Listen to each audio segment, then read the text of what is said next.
Hello, and welcome to Keep the Channel Open, a podcast featuring conversations about art, literature, and creativity. My name is Mike Sakasagawa, and this is episode 111. Today's guest is Leah Huizar. Hey there, folks. Welcome to the show. Today's guest is poet Leah Huizar. Leah Huizar is a Mexican-American writer and poet originally from Southern California. She holds an MFA from Penn State University and is an assistant professor of English at Drake University in Des Moines, Iowa. Leah's work has been published in Acentos Review, Crab Orchard Review, Nimrod International Journal, Hayden's Ferry Review, and elsewhere. Her debut collection of poems, Inland Empire, was published in December 2019 by Noemi Press. So, I came to Leah's collection, Inland Empire, through this year's AWP Virtual Book Fair. I had been looking to buy some books from small presses, and this one caught my eye for a couple of reasons. First, I'd read some other books from Noemi Press before and been impressed, notably Natalie Eilbert's book, Indictus, which you might remember from my conversation with Natalie in episode 72. And then also the title. For those of you who aren't super familiar with Southern California geography, there's a region east of Los Angeles called the Inland Empire, which includes parts of Riverside and San Bernardino counties, plus a few small cities in the farthest eastern parts of LA County. It happens that I went to college in the Inland Empire, so when I saw the title of this book, my interest was piqued, and I bought a copy. And I'm so glad that I did, because these poems are excellent. In this book, Leah Huizar juxtaposes personal family stories with the history of California, and she does this in a way that makes me look at familiar places in a new way. I've lived in California for my entire life. My family has been here 5 generations, 6 if you include my kids, so being able to see it with fresh eyes feels like such a gift, and I was really pleased to get to talk to Leah about her book. I put a link in the show notes to where you can buy a copy directly from the publisher, and with small presses, that's always a good thing to do. Another idea would be to order a copy from an independent bookstore, and I've also put a link to a list published by LitHub of Black-owned bookstores that take online and phone orders. However you decide to buy it, I do give this book my recommendation. One more thing before we start, Leah was kind enough to record a reading of her poem Family Medicine for the bonus audio archive. During the pandemic, I've opened up the full bonus audio archive to the public, and you can find that on our Patreon page at patreon.com/likewisemedia. I'm not currently processing donations via Patreon, but if you want, you can make a pledge now, and when I start up the campaign again, you'll be ready to go. Again, that's patreon.com/likewisemedia. All right, let's get started. Here's my conversation with Leah Huizar.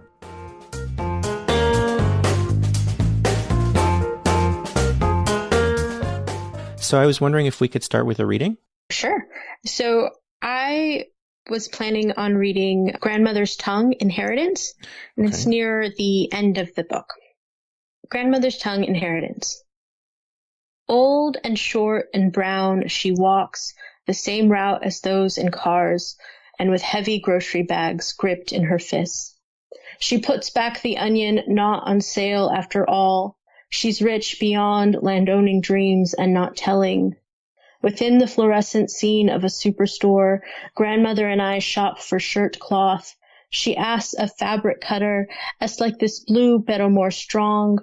The request reaches a woman turning away. She huff-sighs, says, "Hold it, I need a translator. I don't speak that language." Stunned, I retreat, commiserating. Can you believe?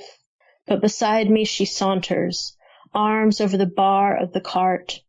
"Some people's no happy," she says coolly, like she's spitting sunflower seeds. Then offers me a sly grin that becomes a cackle. It rises like song, and we plow on. We move through wide sliding doors that part just for us, 2 little Mexicans inheriting the earth. If the lion and the lamb rest together, they are both sides of her tongue. A woman like this, she's learned to speak without saying, to release without giving in. Later that night, she'll guide my hand to the stove's fire and show me how to blister the skin off a pepper and not get burned. Thank you. You know, I say this almost every time. It usually works out that the poem that the guest picks, because I always, ask the guest to pick what they're going to read. And it almost always turns out that the one that they pick is one of the ones that stood out to me. And this was one of those ones too. I especially right now. This, yes. this whole, this interaction between the grandmother and the speaker and this, store worker, it feels very, familiar, I think, probably to a lot of people, this feeling of sort of forced foreignness that is happening here. So that for me is a real touch point. For me as an Asian American, that sort of permanent foreign status kind of thing. But also, I'm really interested in a couple of ways that this poem includes things that are sort of running through the whole rest of the book. There's a few of them. Maybe we can talk about them sort of one at a time. The first one that I think is really interesting is, so there's this sense through a lot of the book of these layers of history that are happening and ownership of a place, I guess, right? I feel like here in this poem, the way that this store worker is, is saying, "Oh, I don't speak that language," even though the language is mostly English and perfectly comprehensible. There's like one word that might be unusual, but not unusual even of the context of the place, right? Right.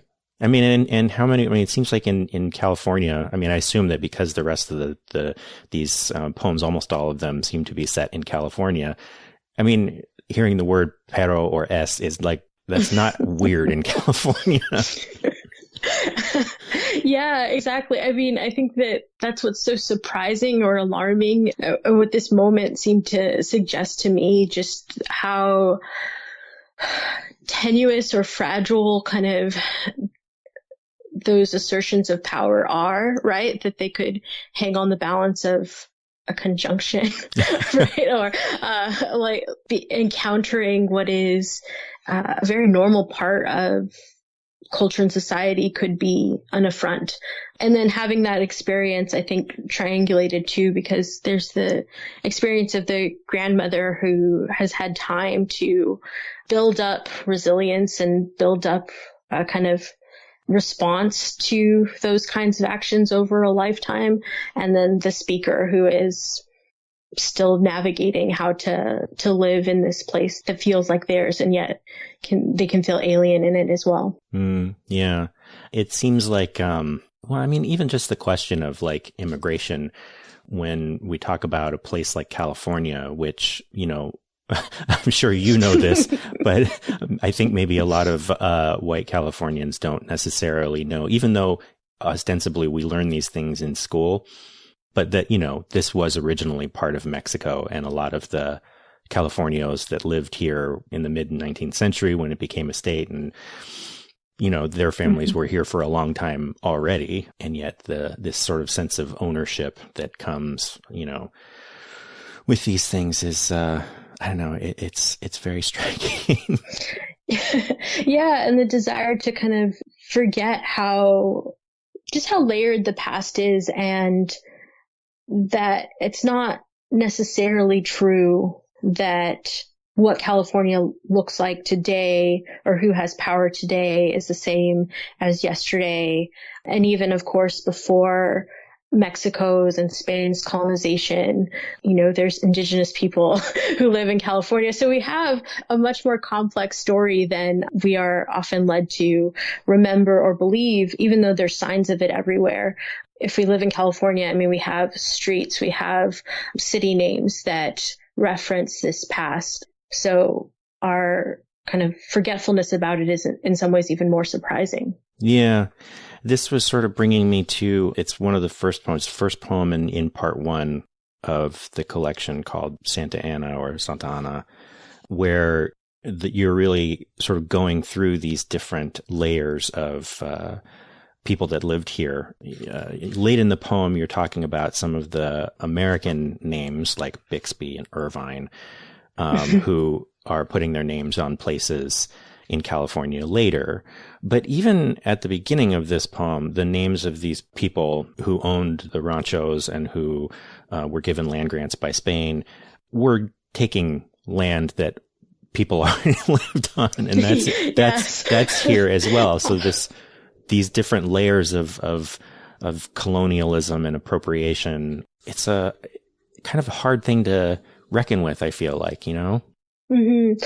I mean, and as a Mexican American person, I mean, I live with that within my body, right? The kind of this hybrid heritage that is pulling in from many kind of cultural backgrounds is drawn into that history in some ways. It feels pretty kind of directly. Mm.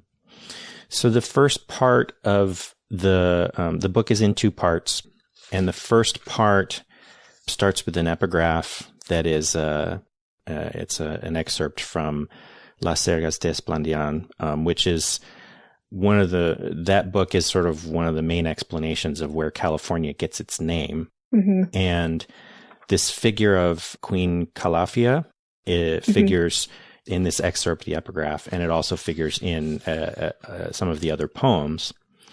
So I wanted to, can we talk a little bit about this figure of Queen Calafia and why you were focusing on her and what she sort of represents to you? Yeah. I started off with a really simple project, I thought to myself, which is, let me just write about my experience. But whenever I would try to do that, I would run into history. But then, of course, in the ways that we were just talking about, so much of history is also storytelling, right? It's kind of legend making and mythologizing. And that ultimately led me to think about, what story do I want to tell about California? What kind of history or past created and not interests me? And when I came across this explanation, kind of California as an island, as a dream, really, right? That there's this place, and then that it's peopled by Amazonian women, basically, and covered in gold. It just seems so compelling, and so powerful and feminine. And that was an idea that I really wanted to take and consider both the myth and then consider how those forces feel alive or at work in my own experience with characters like my grandmother. This thing that you were just saying about, starting off from a place of wanting to describe your own experience, certainly that's something that for me as an artist is often very present in how I think about my own work and what I'm trying to do with it. One of the things that I found really interesting about this collection is how there are different kinds of poems, or rather I should say there are poems in here that have a different sort of focus, where some of the poems feel very personal and some of the poems are describing events that are very specific to the speaker's personal experience, whether those might be an experience of a place or an experience of a family member. Whereas some of them, like the poem Calafia or the poem Santa Ana, these ones are very much more sort of historical or mythic. And then some of them are sort of mixing the two together. But the ways that those different poems sort of sit next to each other, I found really interesting, the personal and the historical / mythic. And obviously must be intentional putting these kinds of poems together. When I write poetry, a lot of times I'm not necessarily writing to an idea like of a bigger project. I'm just sort of like, what do I want this poem to do kind of thing. And that was sort of one of the things I was thinking about as this, because I feel like putting these poems next to each other puts them in communication with each other, with the personal and the historical, speaking to each other in a way that makes it so that the collection as a whole feels bigger than any of the individual pieces in it. So I kind of wanted to talk a little bit about when you were making these poems, were they always sort of intended to be part of a collection, or were they collected out of work that you had already been working on? Some of them were just kind of individual poems, things I was writing about myself or my family. But then I think we write what we're obsessed with, right? So I started writing a lot of these poems in grad school when I was pretty far from home. I was in Pennsylvania and thinking about home and my family, but also the culture that all of that is embedded with, kind of seeing it or seeing kind of my own life as situated in a place and time began to raise questions about how do I talk about that place? How do I make it communicable or make sense to other people that didn't live there, that don't experience the, the sun or the climate in the ways that I feel are intuitive or natural. And from that, kind of from those images, from thinking about the ocean and the sand and the shores, and then doing research on history, and all of that began to kind of move into one bigger project. But that came second. It became kind of a way for me to access the particular by kind of zooming out a little bit and connecting it up with other kind of moments in time. This thing that you were just saying about, thinking about these places and how you know them, but maybe other people don't know them in that way. One of the things that I found really an interesting experience for me personally, and this is something that I don't necessarily know will be accessible to every reader, but for me, I live in San Diego. So, I've lived here for about 15 years now. And my kids, I have 3 kids. They're all born in San Diego. They're all San Diegans now. I've lived in California for my whole life. And in different parts. I was born, up outside of Monterey. I went to college in the Inland Empire. And then the first part of my adult life was in LA and Orange County. And then 15 years ago, I moved down to San Diego. So a lot of the places that you're writing about are very familiar to me from my own life. And it was interesting to see what you were writing about these places. But also one of the things that really struck me, and it was making me think about my experience of San Diego versus my kids' experience of San Diego, because some of the things that you're writing about, I know these places like, you write about specific streets in Escondido or Oceanside, right? And some of these are streets that I have been on, that I know exactly what they look like. And I thought, oh, wow, yeah, this is really like that there. But there are so many ways in which these poems and the personal nature of them is so specific. And it makes me think of how there are things about a place that you kind of can only know if that's where you're from, if that's your place that you grew in. So there are things about some of these places that have, whether it's personal meaning or whether they are details that I just never noticed before, that the speaker of the poems has access to and is sharing with the reader, that are not things that, even though I've lived here a while and I feel like I know these places, they weren't things that were obvious to me. I found that a really interesting thing. And it's something that I'm really sort of interested in, this idea of a place and belonging to a place and what we can know about a place. And I know that's not really a question, but I wanted to sort of see if anything struck you about that. Yeah. So, I think the hope is that the examination or the kind of the observations that I explore as a writer or explore in a poem make an insight or make something that can be offered to the reader. And the importance of that insight or the kind of meaning of it might shift depending on our experiences, but there is something that kind of is expressed that we can take away. But I think you're absolutely right that it's hard to completely inhabit a place unless you've inhabited that place. But I guess I kind of think about it, when I started writing, I kind of told you I started writing these when I was away from California. And I think of it kind of by analogy, how when you grow up, you all of a sudden see your parents as like people, as like adults with like complex lives that make sense to you only as an adult, right? That your kind of relationship to them changes. And so you see them, you understand more about them, but also there's more mystery to them, right? Mystery to their adult lives, mystery to all the things that you couldn't observe from your initial vantage point.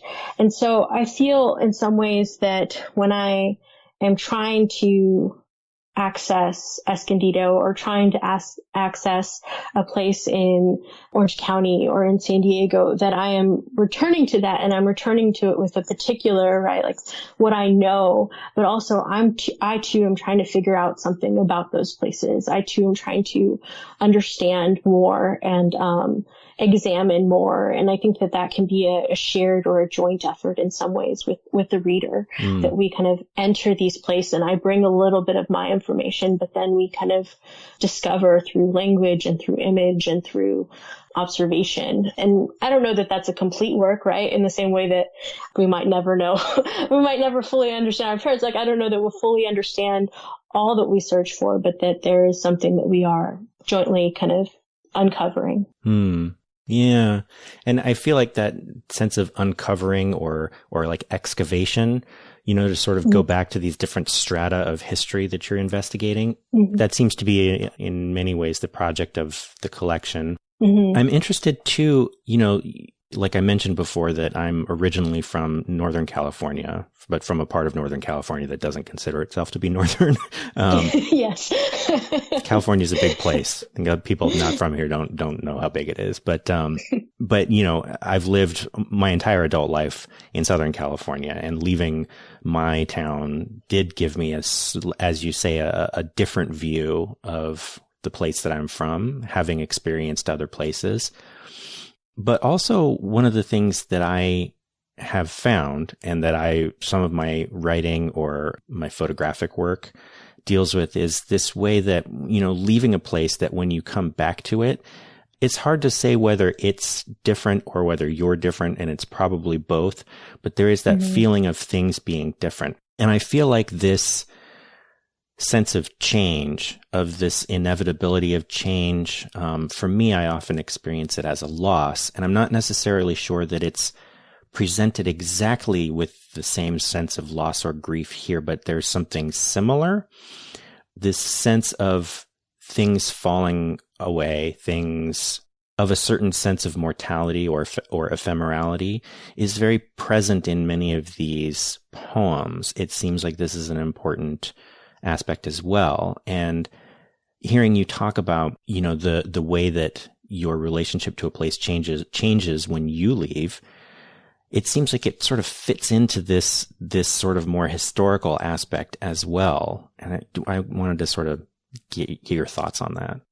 The whole idea of movement is actually really compelling to me. And I think you're right to see the historic movement. I mean, there's east to west, there's south to north, but also with the individual poems, what was, present on my mind as I was thinking about my own family and my own family history is how often people, move from the coast inland to the Inland Empire into inland places. I mean, because of housing crisis, because of cost of living and economics even, right, of kind of how money is made in a particular place. And that movement, right, inward from the coast and from all of that it holds, right? Kind of the dream of California is always coastal. Nobody kind of imagines moving to the interior when they dream of California from outside of it. So moving away from the dream and toward the inland, what does that do for us? In some ways, you are literally moving away from the hopes or the expectations or the kind of pure vision of it. But there's also real life and interests and complexity and all those things when you examine the interior, right? Either the physical or the psychic. And so I think I'm with you that there is sometimes a loss, but there is also a gain as we make those movements. This way things change over time and the way things are lost or erased seems like a very important part of this collection. And even from the very beginning, one of the things that I thought was really interesting, going back and reading it a second and third time to prepare for talking with you, the very first poem in the collection is it's called Hominy, and it's sort of largely it's about food as like a way of communicating culture, especially through generations. But one of the things that I thought was really interesting about it was the inclusion towards the end of the Mesoamerican creation myth, and particularly of humanity being created multiple times. That was something that, earlier, a while back, I got to talk with a friend of mine, David Bowles, for the show, and he's written a whole book about the Mesoamerican myths and legends, which wasn't something that I knew much about before, which also seems relevant to this conversation, how few people in California or the United States know these stories. But this idea that in the Mesoamerican creation myth of sort of the world being created and then being destroyed and then created and then destroyed, and like going back and back and back and back, and how that's alluded to in this poem, it seems like such an interesting metaphor for the other things that are, so framing the other things that these poems are talking about, and then framing how we understand this history. It's almost like this, taking that with this idea of change being inevitable. Like I almost wonder if there is, like I remember David telling me that the way that the Aztecs and other Mesoamerican cultures thought about these things wasn't the same as how, a contemporary American understanding of, destruction and, eschatology necessarily would be understood. I'm sort of fumbling around here with this, but do you sort of know what I mean? I do, and so there's that erasure that you're talking about, but there's also like that variability is also productive, right? Like that new things are kind of emerging. And even in the world of that poem, right? So if you don't have the ingredients for one kind of, if you don't have everything from menudo to sheep pozole, that things are capable of that transformation is, I think, also it's compelling to me. Sort of to bring this back to the poem that we started with, because this also, I wanted to bounce this idea off you. So at the very end of this, the grandmother is teaching the speaker of the poem how to blister the skin off a pepper and not get burned. To me, there's this real key part of this in this sort of transfer of knowledge from one generation to another, what gets carried forward. And that's also reflected in a historical sense in the, there's a poem, it's later in the collection called Grape Day Festival, where there's a line about wanting to belong to history. That poem being very sort of concerned with what history is brought forward, what history is preserved. It was making me wonder, like taking these parts of these two poems, I almost feel like maybe one part of the project of this book is to function as some sort of a chronicle, but I wanted to see how that struck you. Oh, absolutely. I mean, for sure. I wanted to write an account or a history that made sense with the experience that I have, right? That if the standard methods for accessing the past or for understanding the present weren't inclusive of my experience, then I would kind of bring those tethers and bring those links into this book. I think you're absolutely right to see that, because I mean, we all know that the images of the West are created, right? Like we know, like if you go to Los Angeles, Hollywood is not like Hollywood as talked about at large, right? But people make up kind of a framework for understanding all the time. And so I hoped that by situating my own experiences within this particular conversation of the past, that I could create kind of a story that made sense to me, but also made sense to other people, or other children of immigrants, other people who are not typically included in the kind of grand narratives that we hear. Well, I think we need to take a break and move into the second segment. Is that why do we do that? Sounds good.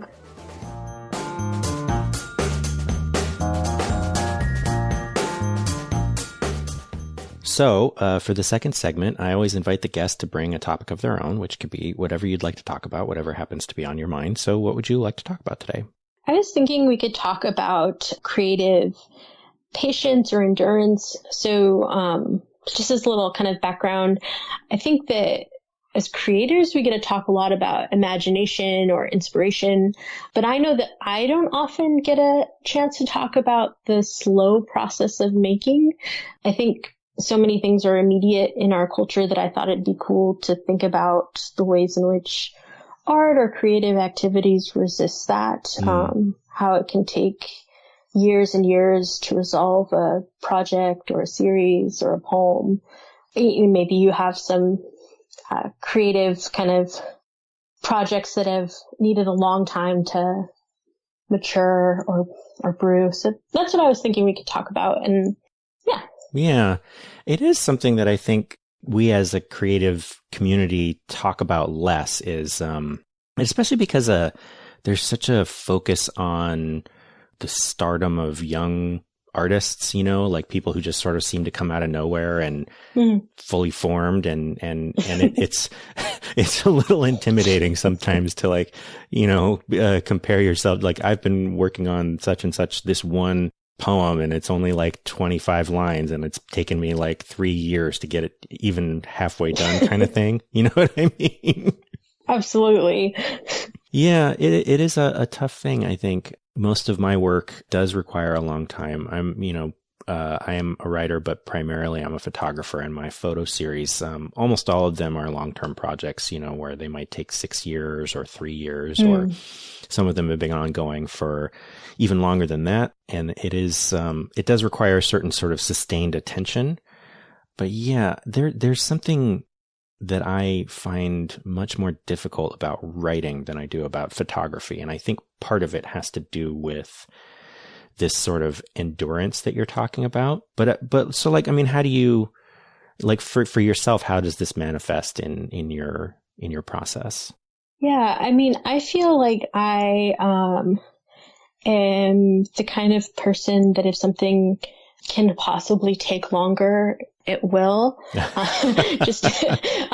Sometimes even by choice when I think about my hobbies, but in this book, the longest kind of poem that I worked on, I think I worked on it for 15 years, just, wrote one part and then put it away for a decade, and then found its right connection in the last kind of days of finishing the manuscript. And so that idea of putting in the years or allowing something to develop seems, art is always pushing back against the kind of norms of culture. It should be surprising to us or kind of asking us questions. And I think a lot of the content does that, but even the process of art making in some ways, I think kind of demands a willingness to kind of not know for a while, to allow a project to find its footing, to allow an idea to work out. And I think that's really a valuable part of what it offers us. I know that in writing, for me, it can feel especially frustrating, but I guess I was thinking about this in particular because we're in such a weird moment in time with the pandemic right now. And I think as I look across the internet and see what people are up to, they're making sourdough bread and fermenting foods and kind of just engaging in all of these long processes that feel very much akin to the project of art.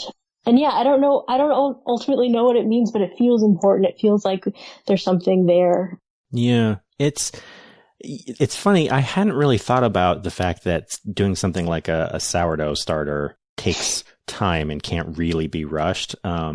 Mostly what I've been thinking about and what I've been, because I'm on Twitter too much, have been hearing lots of people lamenting the fact that they're not able to do creative things right now, that it's just like the trauma of the time is too overwhelming to actually, put words on page or put brush to canvas or whatever it might be.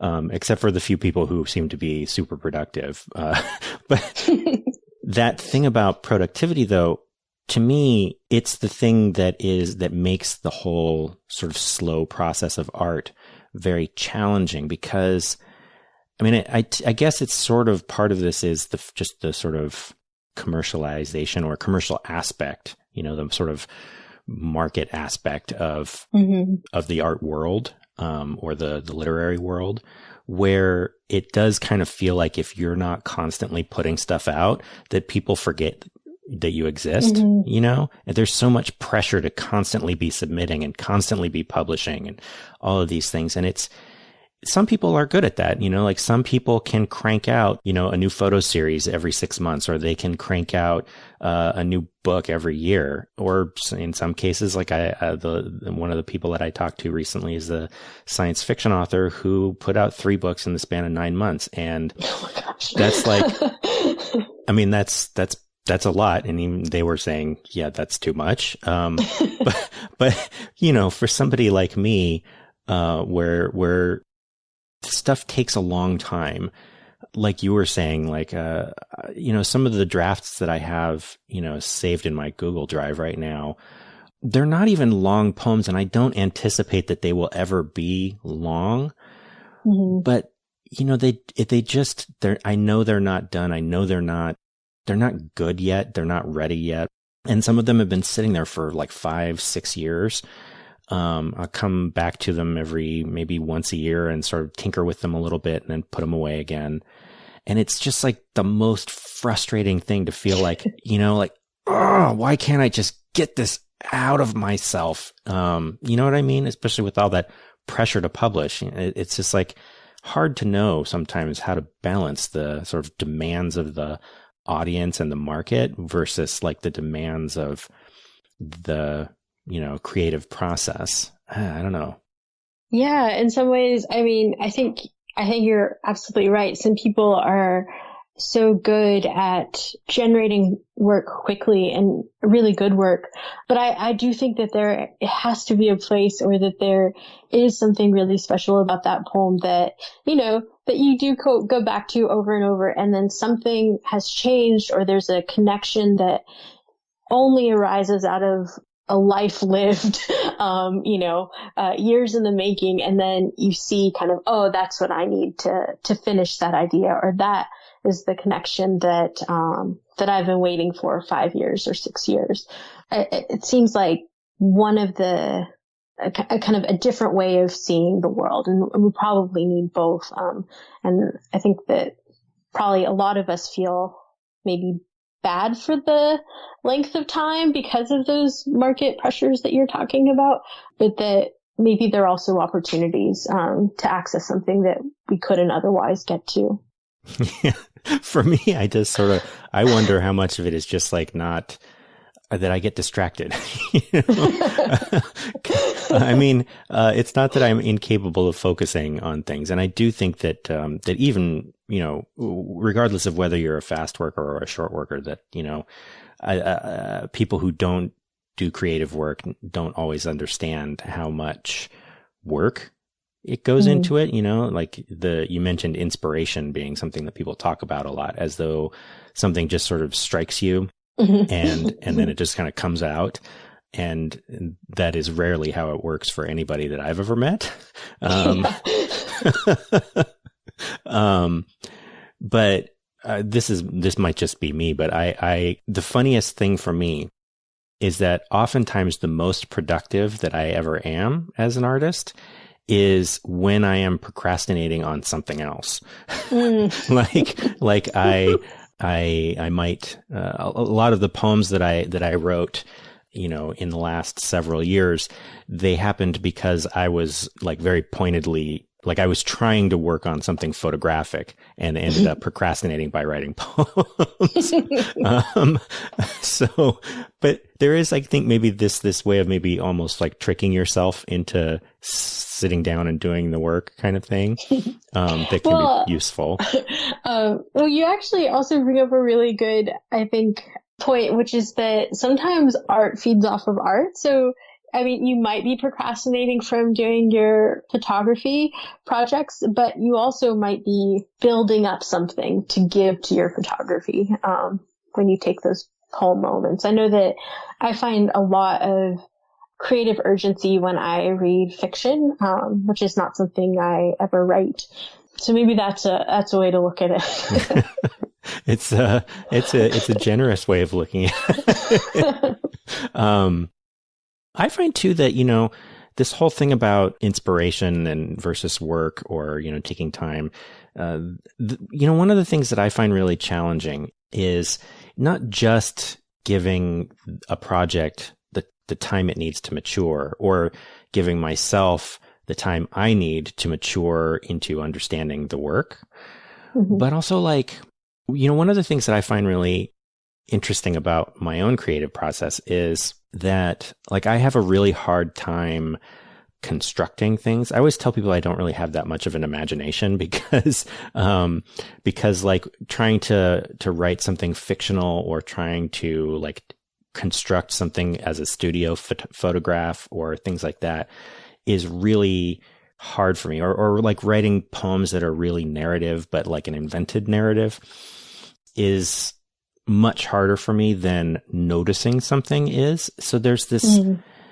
for me, is one of the reasons that I find photography, and especially the kind of photography that I do, to be easier for me to engage with, that there is something quick about it, that there is something where it's my attention can be grabbed and I can do something and then later I can come back and sort of perfect it, kind of thing.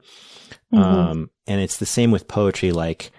It might be an image or a feeling or something that grabs me, and then there's an urgency around that. And then the form of the poem might take a long time, but the urgency, that moment of needing to make the thing, it is always very immediate. It always happens sort of all at once. And then it's the sort of, fixing and fiddling with it that takes a long time. You know what I mean?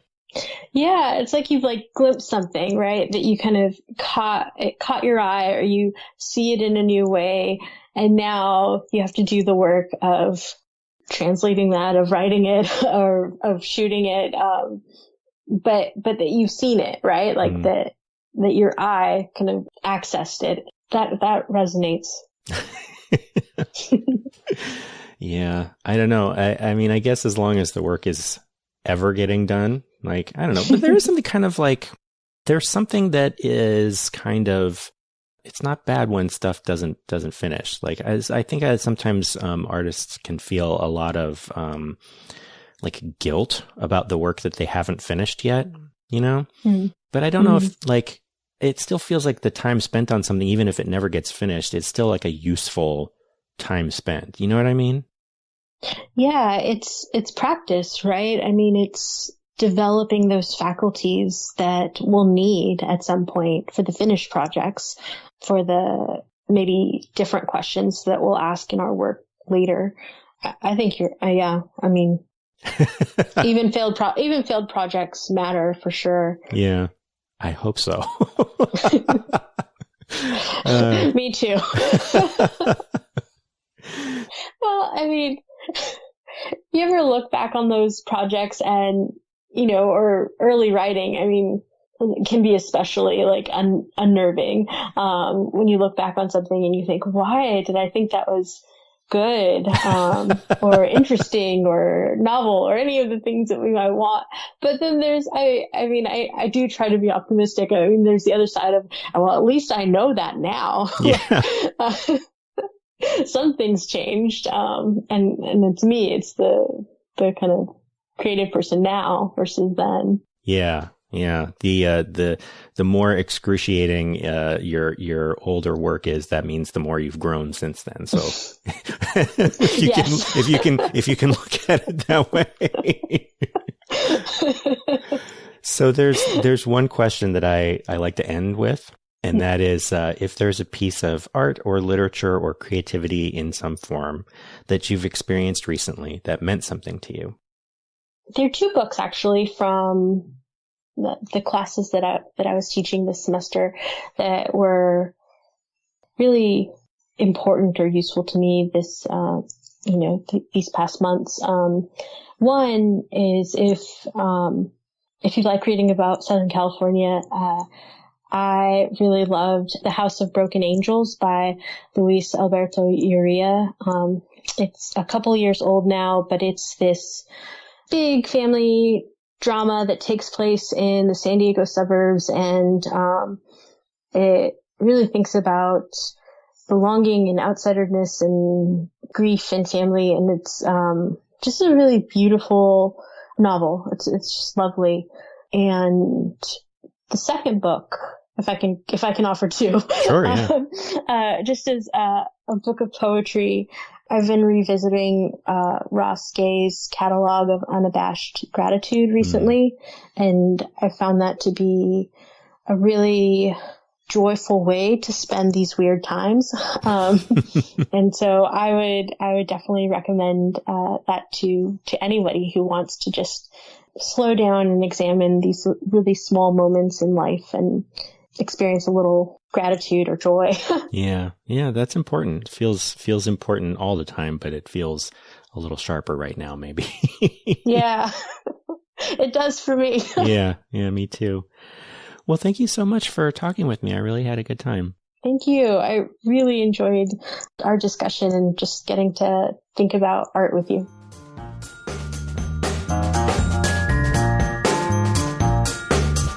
Okay, as I mentioned at the top of the show, there's a link in the show notes to where you can purchase Leah's book, Inland Empire, directly from the publisher, or you can use that LitHub link to find an independent, Black-owned bookstore to order from. Do check it out. You won't be disappointed. And that is our show. Editing and mixing on this episode is by me. The music is by Poddington Bear, and transcription help on this episode is by Shea Aguinaldo. If you enjoyed today's conversation, the best things you can do are tell a friend, share the episode on Twitter, and tag us at ChannelOpenPod, and leave a review on Podchaser. There's a handy link in the show notes where you can do that. You can find all of our social media information, transcripts, email newsletter, and show notes at keepthechannelopen.com. If you're interested in listening to some excellent and diverse fiction, you can check out my other show, Likewise Fiction, where I read outstanding short stories by authors including J.Y. Yang, Amal El-Mokhtar, Chaya Bhuvaneshwar, Jose Pablo Iriarte, and more. You can find that wherever podcasts can be found or at likewisefiction.com. Keep the Channel Open will be back on July 1st with a conversation with photographic artist Jessica Eaton, so stay tuned for that. And until then, remember, keep the channel open.